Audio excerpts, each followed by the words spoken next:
Ya, selamat pagi dan salam sejahtera bagi kita semua.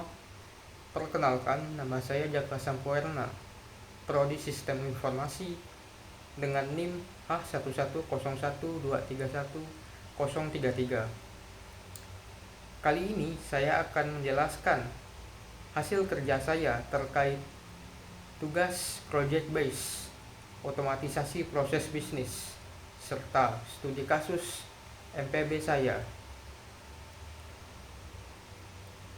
Nah, ada beberapa poin penting yang akan saya sampaikan, yaitu yang pertama, pengertian otomatisasi bisnis. Yang kedua, manfaat otomatisasi bisnis. Yang ketiga, keraguan di balik otomatisasi. Dan keempat, studi kasus dan penjelasan, serta 5, model BPN otomatisasi. Lanjut. Nah, otomatisasi itu apa sih? Otomatisasi dalam konteks bisnis berarti penggunaan teknologi atau sistem informasi untuk menjalankan aktivitas ataupun proses bisnis demi mencapai tujuan organisasi yang efisien. Perusahaan yang menerapkan otomatisasi telah merubah cara mereka berbisnis dari yang tadinya manual menjadi otomatis. Nah, otomatisasi ini tidak hanya dilakukan sekali saja, melainkan bisa berulang-ulang sesuai tuntutan zaman, yang bisa kita sebut perusahaan yang beradaptasi. Manfaat otomatisasi. Apa saja sih manfaat otomatisasi yang diperoleh ketika perusahaan menerapkannya dalam perusahaan tersebut? Nah, yang pertama yaitu mengurangi kesalahan selama menjalankan proses bisnis, sehingga proses bisnis lebih efisien. Yang kedua, bisa memanajemen data secara terpusat dan berbasis cloud atau online, memudahkan proses bisnis perusahaan. Yang ketiga, perusahaan dapat meningkatkan daya saing mereka terhadap perusahaan sejenis yang tidak menggunakan ataupun menerapkan otomatisasi. Yang keempat, dengan otomatisasi, perusahaan dapat mengintegrasikan layanan-layanan mereka demi efektivitas. Keraguan menerapkan otomatisasi. Alasannya yaitu yang pertama, tidak adaptif. Perusahaan tidak mau mengambil resiko dengan menerapkan otomatisasi. Mereka menganggap hal tersebut belum pasti. Nah, yang kedua, terkait biaya. Penerapan teknologi yang memakan banyak biaya membuat perusahaan mempertimbangkan kembali otomatisasi bisnis. Nah, berdasarkan studi kasus yang telah saya buat kemarin yang berjudul proses top up saldo in game. Di sini akan saya zoom sedikit. Ya, kira-kira begini studi kasus yang saya ambil, dan saya akan membacakannya sedikit agar lebih jelas. Ardi adalah seorang karyawan di toko tempat ia bekerja. Untuk mengisi waktunya, kadangkala ia bermain game. Lama-kelamaan, ia menemukan bahwa game tersebut sangat menyenangkan dan kompetitif. Ardi pun mencoba untuk membeli salah satu skin yang ada di dalam game tersebut. Ardi mengikuti langkah-langkah pengisian saldo in-game yang tertera dan memilih metode pembayaran yang sesuai. Pembayaran pun berhasil dilakukan. Saldo in-game Ardi juga bertambah. Nah, penjelasan. Dari studi kasus tersebut dapat dijabarkan proses bisnis-bisnisnya. Proses bisnis yang pertama dimulai dari Ardi atau pengguna login ke game. Yang kedua, Google Play. Google Play ini semacam layanan yang menghubungkan akun player.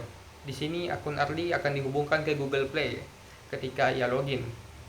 Nah, yang ketiga, sistem mendeteksi interaksi user dan akan diarahkan ke menu pembelian.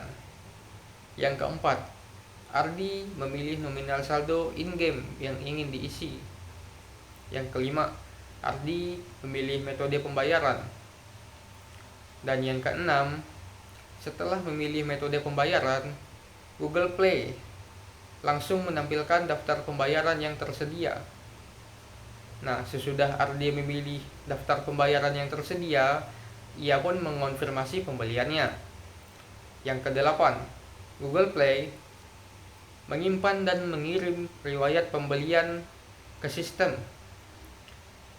Kesembilan, sistem mendapatkan informasi riwayat tersebut dari Google Play dan kemudian mengonfirmasi apakah riwayat tersebut sudah benar apa belum, istilahnya validasi. Yang ke-10, pengisian saldo in-game oleh sistem. Nah,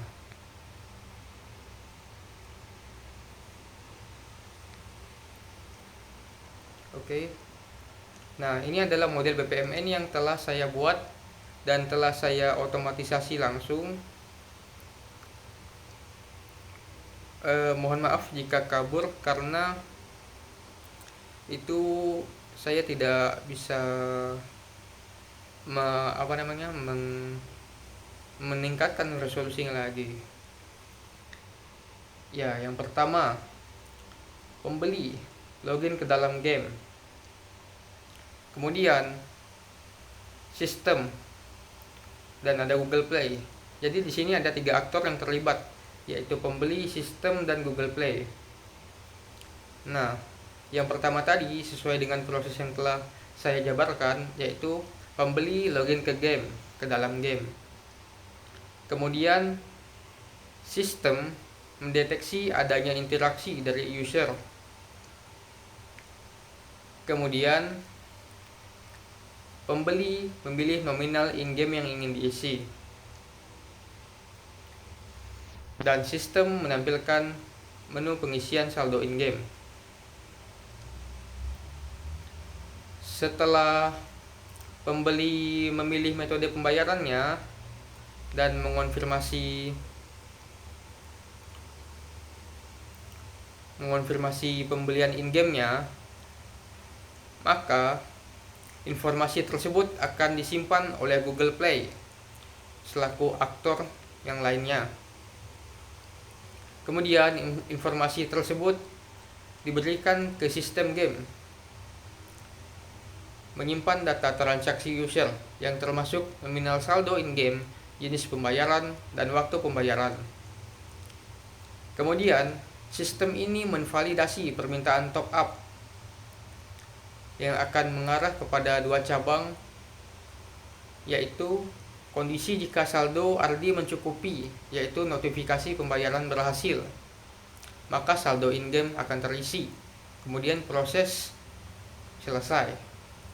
Jika saldo Ardi tidak cukup, maka sistem akan mengirimkan notifikasi pembayaran gagal dan prosesnya selesai di situ.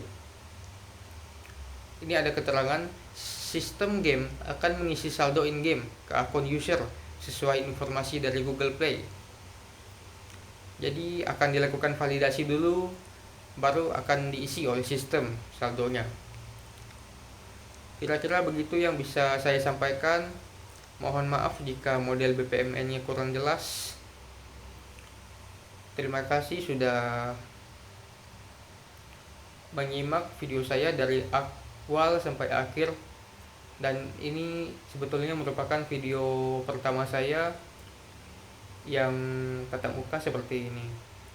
Sekian dan terima kasih.